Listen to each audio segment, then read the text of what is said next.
Welcome to the Soul Archaeology podcast, a space for connection, resonance, witnessing, and learning.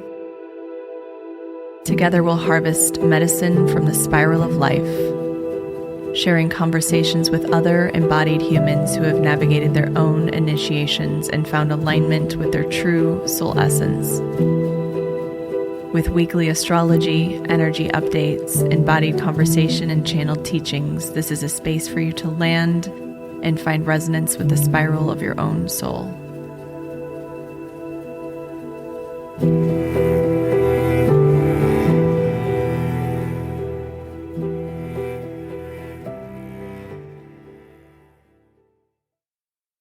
Hello, welcome back to Soul Archaeology. I'm coming to you from rainy Topanga Canyon, which is so exciting. I'm so happy to have this rain. It feels truly like a gift from God at this point because we really desperately need water here. It's been an incredibly dry winter. And of course, if you've been listening to this podcast or tuned into the news at all or live in LA or have friends or family here, you know that we've been experiencing some pretty intense, catastrophic wildfires over the last few weeks. So being here, receiving this water feels like such a blessing. Naturally, given the nature of this year, it is now a concern that we will have landslides since the areas that were burned away, the mountainsides, the hills are now without the vegetation and brush that kind of held the land together. And so when we get rain after wildfires, there's oftentimes a landslide threat. So that is the nature of this year. It just feels like adaptability is the number one medicine, the prescription. I've been sitting so much personally with the idea of attachment and permanence or the lack thereof. And it feels like the medicine we're really being called into is this surrender and adaptability and pivoting and shifting and finding comfort in the unknown, which I know I probably sound like a broken record at this point, but it really is the medicine of now. I think so many of us are being faced with these portals of unknown where so much is changing and shifting beneath our feet and we're not quite sure where we're landing on the other side. And when we experience these collective events and what we're going through as a country, globally, on a smaller scale within my community in LA, and I'm sure in your community in your own way, it's sort of, there's just a lot of unknown held within this space, and we're all looking for ways to adapt. I think we can all feel it in our bones, in our DNA, that there's a need to change, to pivot, to revolutionize, to find new ways to exist on this physical plane as individuals and beings that are part of a bigger collective web. Last week we had the Pluto-Sun conjunction, which was so big. I don't know if you felt it last Monday. It was quite intense. I felt it really radiate through my body. It brought up a lot of emotional layers. It brought up things that were kind of stored and things we might have been working through, but all of a sudden the veil just dropped. It was actually incredibly supportive for me personally, and I was able to see some patterning that I couldn't quite see as clearly, but Pluto and the sun working together, thank you for shining a flashlight light into my underworld space. It's uncomfortable, but it is where the medicine is. So I'm grateful. And now I have more clarity to move forward in certain aspects of my life around work and relationship and life and home and what I'm wanting to build and how I want to build it and what I'm essentially blocking myself from. And those moments of clarity they oftentimes feel like an ego death. We are invited to release our control or our grip over how things have been. The way our ego can keep us sort of locked into these patternings that might not be supportive, but have served us in some way, shape, or form in the past. But what we're noticing now is that we're going to continue, especially through this year, especially through 2026, 2027. We're going to see the spaces within ourselves that hold the patterns, the blocks, the beliefs, the sneaky little ways that we kind of manipulate ourselves and our lives and others in order to stay in these gridlocked spaces. It will be revealed this year because this energy is not messing around. It is so serious. It is so pushy. We're already seeing it. And this will continue. We'll continue to see these spaces illuminated within us that keep us from what we truly desire. Because only we can do that. Only we can keep us in our shadow or in our unhealthy habits and patterns. And I think in many ways, this Pluto, this Plutonian energy that we're in, because we have the sun, we have Mercury, we have the moon now in the space of Pluto this week, it's going to continue to illuminate where we need to expand. When we think about astrology, we have these transits that are always helping us. They're always aiding us in some way, shape, or form. They can give us the exact instructions or blueprint or roadmap that we need to cross through and into the next layer. We're always being supported.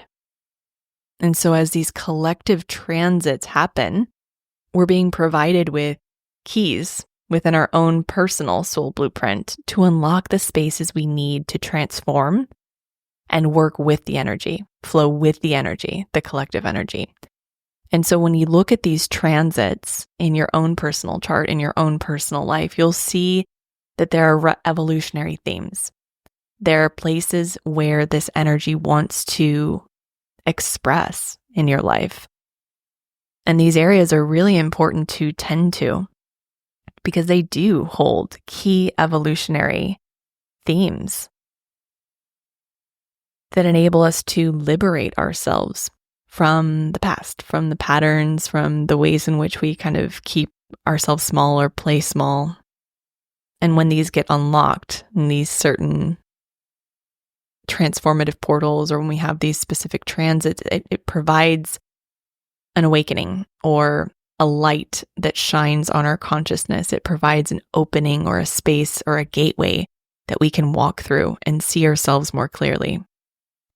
And so when we harness these opportunities, we grow, we evolve, even if it feels subtle, even if it's just a matter of saying, I see you. I see what I'm doing. I am ready to transform that. Maybe setting the intention that you receive the teacher, the mentor, the tools, the insights, the knowledge or wisdom that you need to move through that patterning.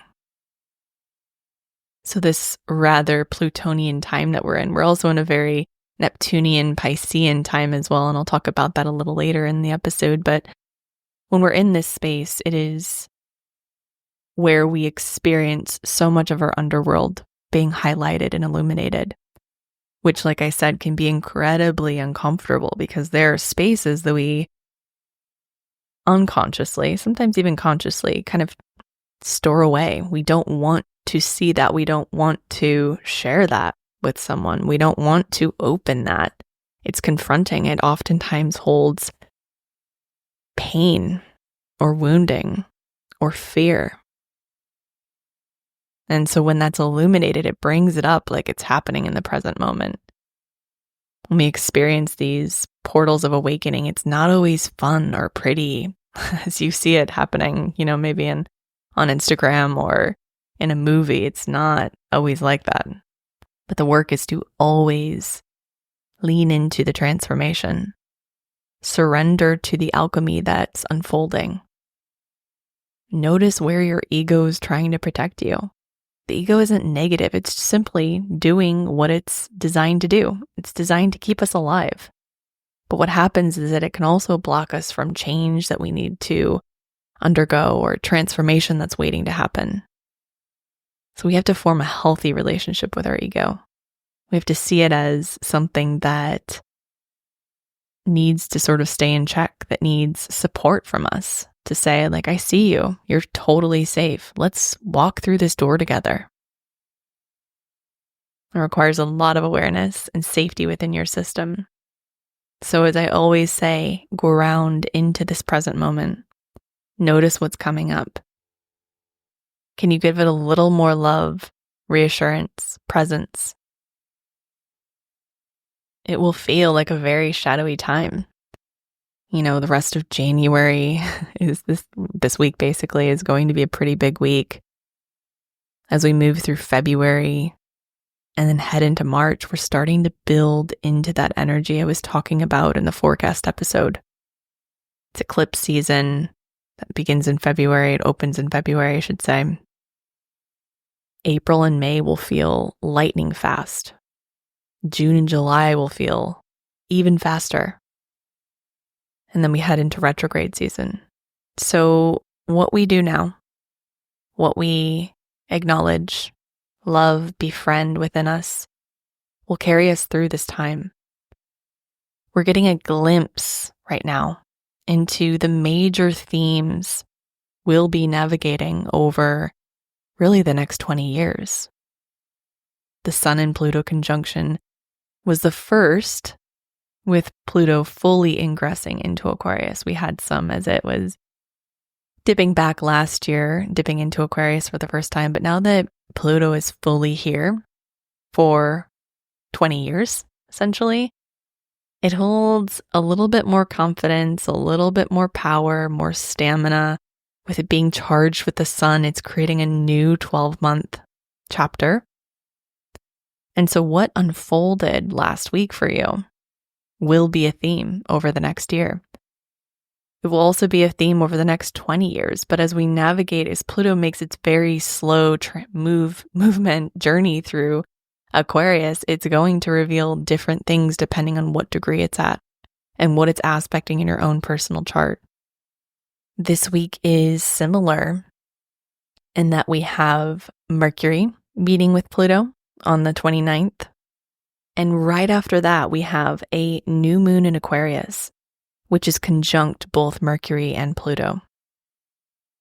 Right after that, on the 30th, Uranus stations direct in Taurus, beginning to pick up speed again until it surges into Gemini in July.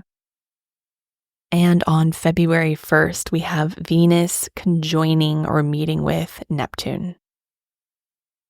This year is a dance. It's a back and forth. It's a push and pull. We are dancing with the new and the old. We have to build resilience, confidence, adaptability within our systems to be able to hold the complexity, the nuance of the in-between space. Honoring the past, our ancestors, where we come from, where we've been, while we hold the potential of the new. And although we can, ideally we would think of the new and get excited, right? Sometimes newness holds anxiety as well because there's so much unknown. So when we think about the newness that comes with change and evolution of the scale, it can create anxiety within our systems. And sometimes it's hard to discern what's excitement and anxiety for our physical systems. But if you can pendulate that space, touch into the newness, touch into the unknown or the fear, and then return back to what's resourcing and grounding and supportive and stable and consistent, you can build more resilience and more power and more safety in your system. So it's important to know your thresholds right now. Push a little bit up against those thresholds. I don't know if you even have to choose. I think it's going to happen. The universe is pushy this year, so it might just start pushing you up against those thresholds. If you intend to manifest, intend to grow, intend to invite an expansion into your life, you will be pushed. That's the thing. When we manifest, when we call things in, when we desire to expand and we make that very known to the universe, it will push us. It will say, okay, are you ready for this? It'll give us opportunities to show up, to to make it known that we're ready. So when we experience those pushy moments, we also need to dip back into our resourcing. That's how we grow in a sustainable way. I've seen it so often where people do medicine journeys or work with practitioners or even do the work on their own where they just blast open outside of their thresholds and they don't have any support or security in their systems. It can create really, really long-term damage. And so it's important just to remember what's secure within yourself. It could be the seat beneath you. It could be the ground beneath you. Just touch into that point and remember that you are safe, that you are supported here in some way, shape, or form. So this week builds into our new moon in Aquarius on the 29th. We, of course, right before that, like I said, have Mercury entering Aquarius and conjoining immediately with Pluto at 1 degree of Aquarius. This moon lands at 9 degrees. So the sun and the moon conjoin, meet together at 9 degrees of Aquarius for its new moon. And this is the first new moon of 2025, which is just bizarre to me because it feels like it's been 2025, January in particular, has already been an entire year. But it's the first new moon. So this is starting a new lunar cycle. I think this is good. This might feel nice just to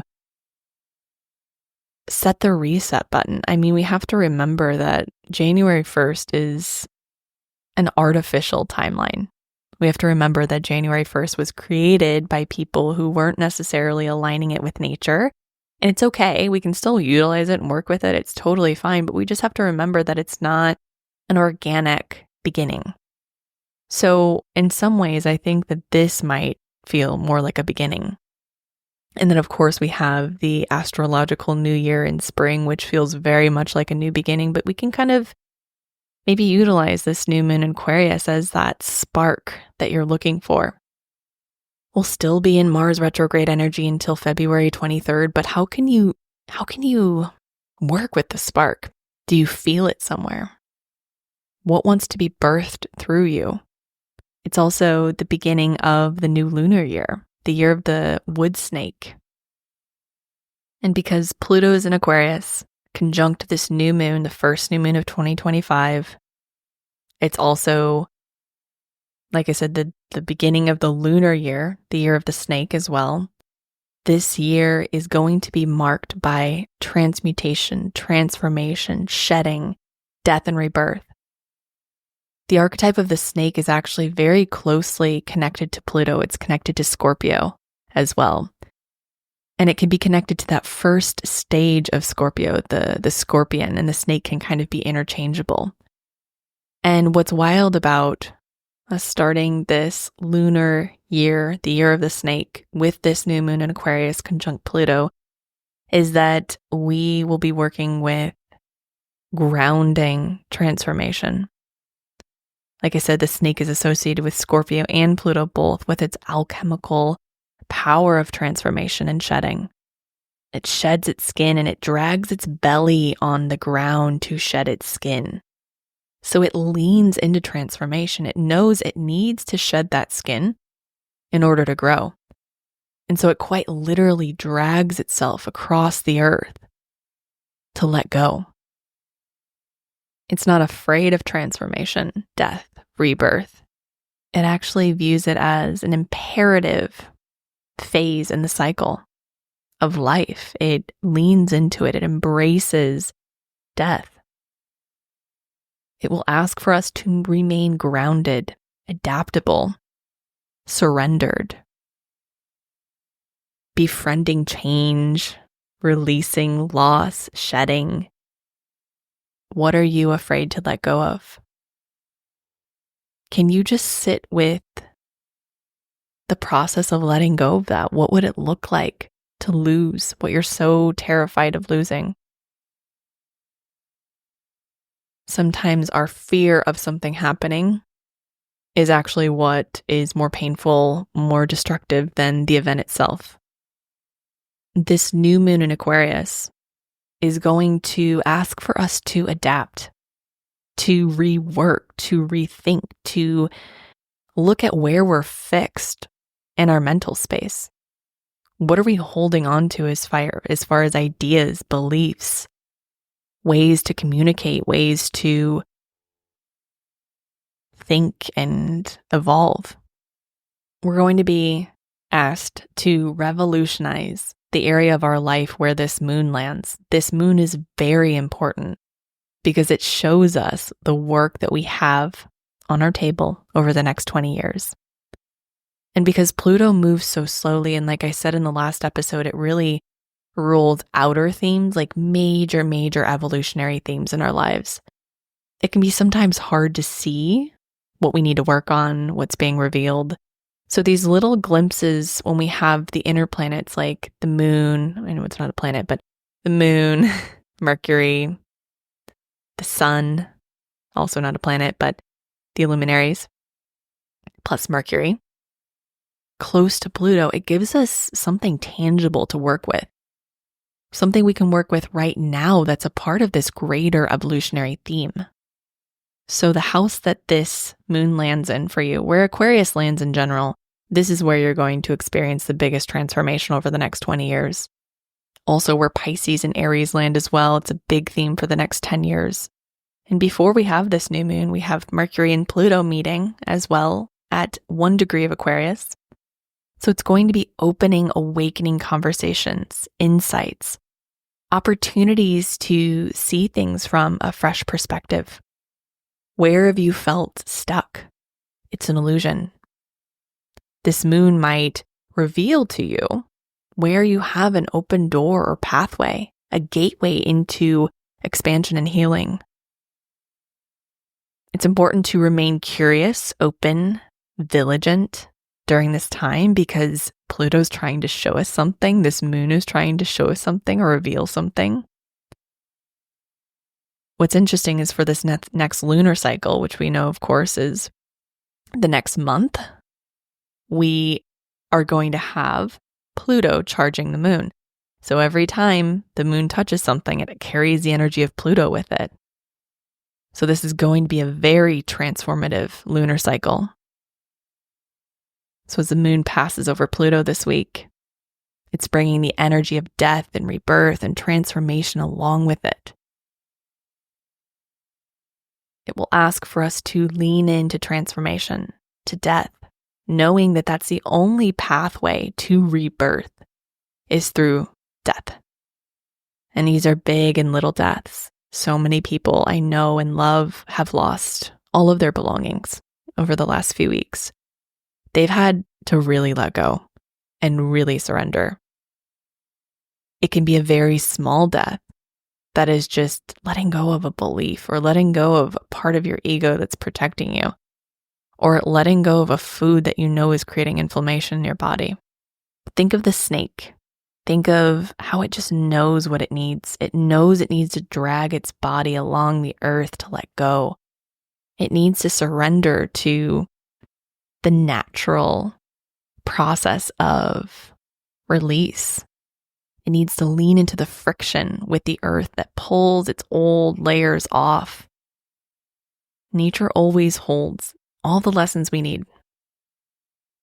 Nature is teaching me right now impermanence.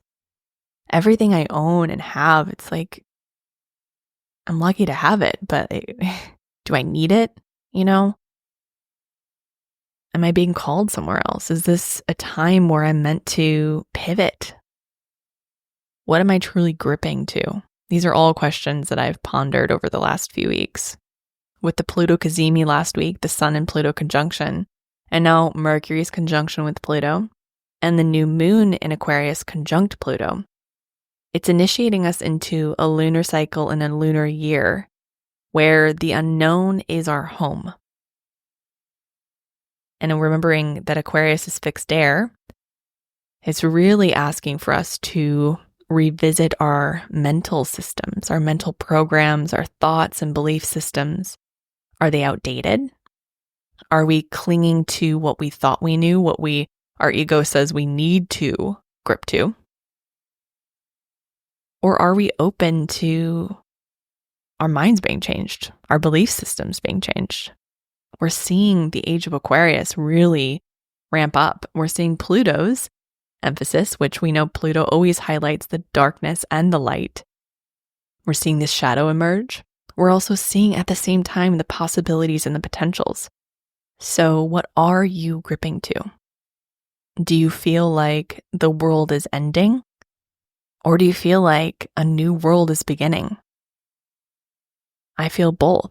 I feel grief and excitement at the same time, and I think that's very natural. But I'm much more focused on the new world that's being birthed through all of us. We need to hitch to that new world because otherwise we're going down with the old. Pluto is very active right now as it moves through its beginning degrees of Aquarius. It's curious, bold, it's confrontational. It won't let any of this old content hide. It's going to ask where we're building our own walls, keeping ourselves fixed and small. It will push us up and out of these boxes that we've created for ourselves. But we have to be courageous and really willing to take the leap, to listen. When are we being asked to pivot? What does that sound like in your system or in your body? We also know Mercury just exited its own underworld journey on January 2nd, so it has this fresh perspective, new insights. Let it reveal to you what it's learned.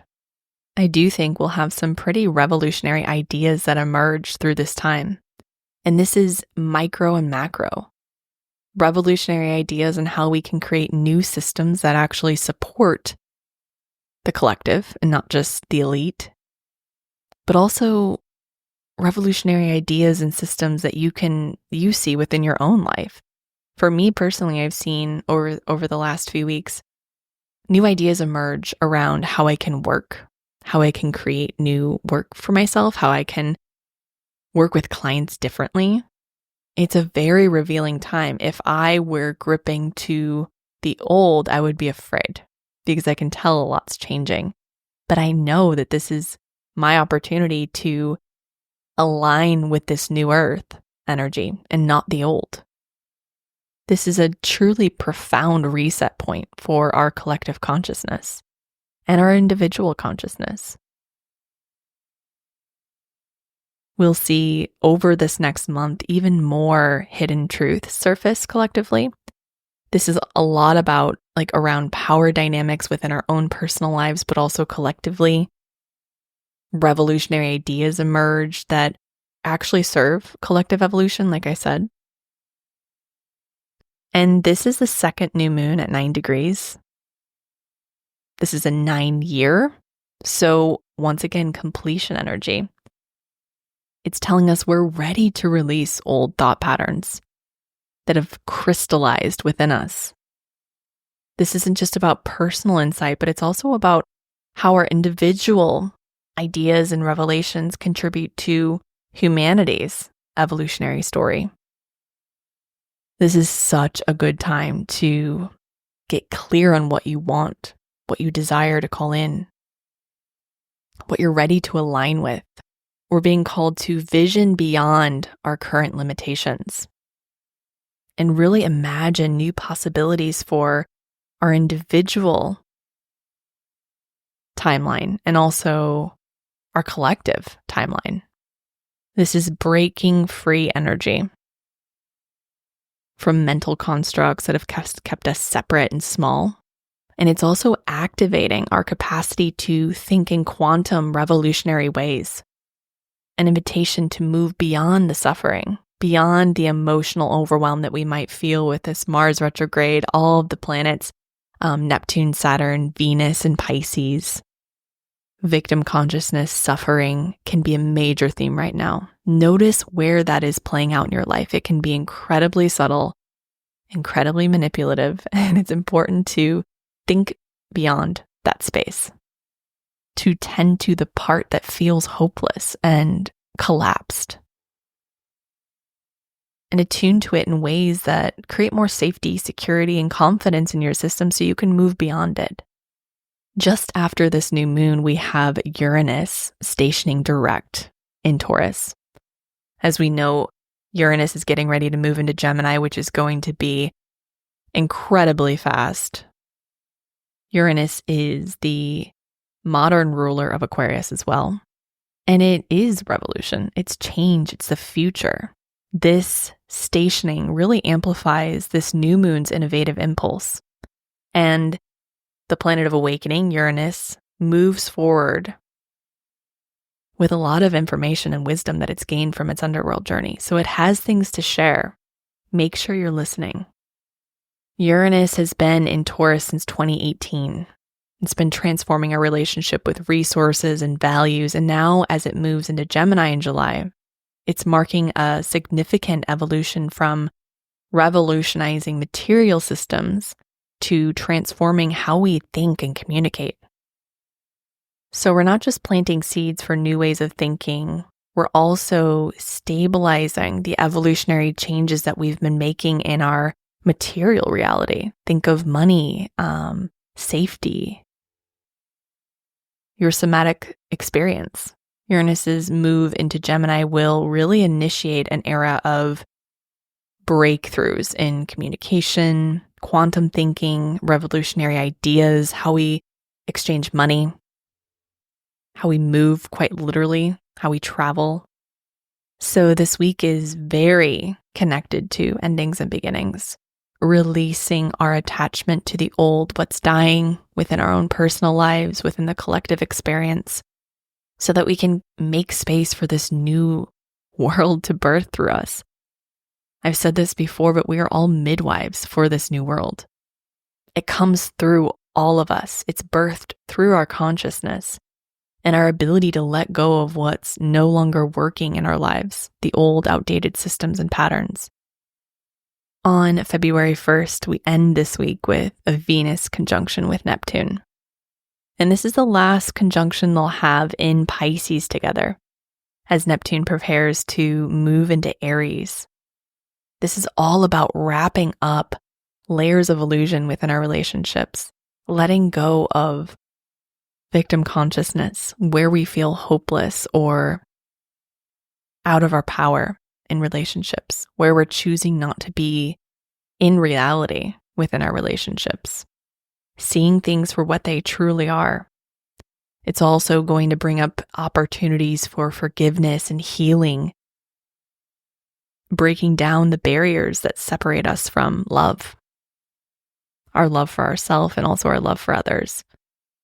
It's also going to allow us to dream bigger, as far as Venus not only rules relationships, it also rules creativity and money. So thinking about where we can expand past our walls of limitation. So this is a very, very big week. We have a lot shifting, a lot happening, so much death and rebirth. This is truly a time of the snake, dragging our bellies across the earth, letting go of what we thought we needed and wanted, and embracing the new, this unknown space of rebirth. It's going to challenge us, but that challenge, that grit, that tension, that friction is alchemy. So it is quite the week. Thank you for tuning in, for being here, for listening, for sharing on social media, sharing with friends and family, someone you think might resonate with this episode. It truly means the world. Fills my heart every time I see someone sharing it or letting me know they shared it with someone else. It means a lot. And it's really how this podcast grows, because I don't do ads or anything like that. So I'm so grateful. And the card, I'm back to my cards, which is great. The card from the Untamed Elemental deck that I pulled was the Eagle card for the Soul Archaeology community. And it's all about perspective. It says, Eagle's domain is in the heights. He transcends the laws of velocity with his certainty, a performance unorthodox to the five senses. With the sky's blessing, his prideful raptor's glide allows him to see it all. From the mountain tops to woodlands, he takes in his sovereign and privileged view.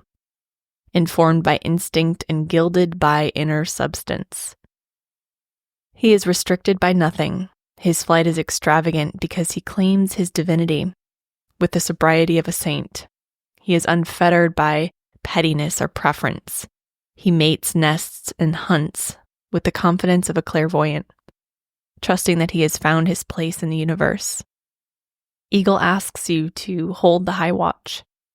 The sublime comes to you disguised as your life. This is the vantage point of the eagle. For him, duality-based preferences have no relevance, and there is only one source energy in full expression. Any initiation, boon, or boredom is a gift to your soul's evolution and growth. In this way, each trial and victory are the same thing. There is nothing in the world that can delay you from fulfilling your soul's primary purpose when you hold his aerial perspective. When it's balanced, the ability to love all of one's life without the interference of preference. Imbalanced, there's aversive and pettiness. To bring into balance, spend an entire day suspending all opinions. Eagle medicine is a close ally to me personally and in my work and the work that I do. And eagle medicine has come to me in the most trying of times to remember to pull up and out of the duality, up and out of the density, and to see the higher perspective. It also always reminds me of purpose, and that's something I'll be talking a lot about as we ebb and flow through this Pluto and Aquarius time, as we are initiated this year in a deeper way. I get many people that come to me asking about purpose, and I always look at a few certain points in astrology, and of course I can always tune into it as well when we're in channeling, but I love utilizing astrology for that. And I will be releasing shortly a North and South Node course, which I am so excited about. It will have guided audios to guide you to your soul's evolutionary path, your purpose, what really you're here to do, and guides you in doing that. So aligning with your North Node, creating more ease and flow in your life, and also embodying your power. So be on the lookout for that. I'm very excited about it. Many years in the making. I've moved very slowly in creating courses because I just want them to be filled with value and medicine, and sometimes it takes a minute. So thank you again for your presence, for all of your sweet messages too of support. It just means a lot, and I'm sending love to all of you. Happy new moon.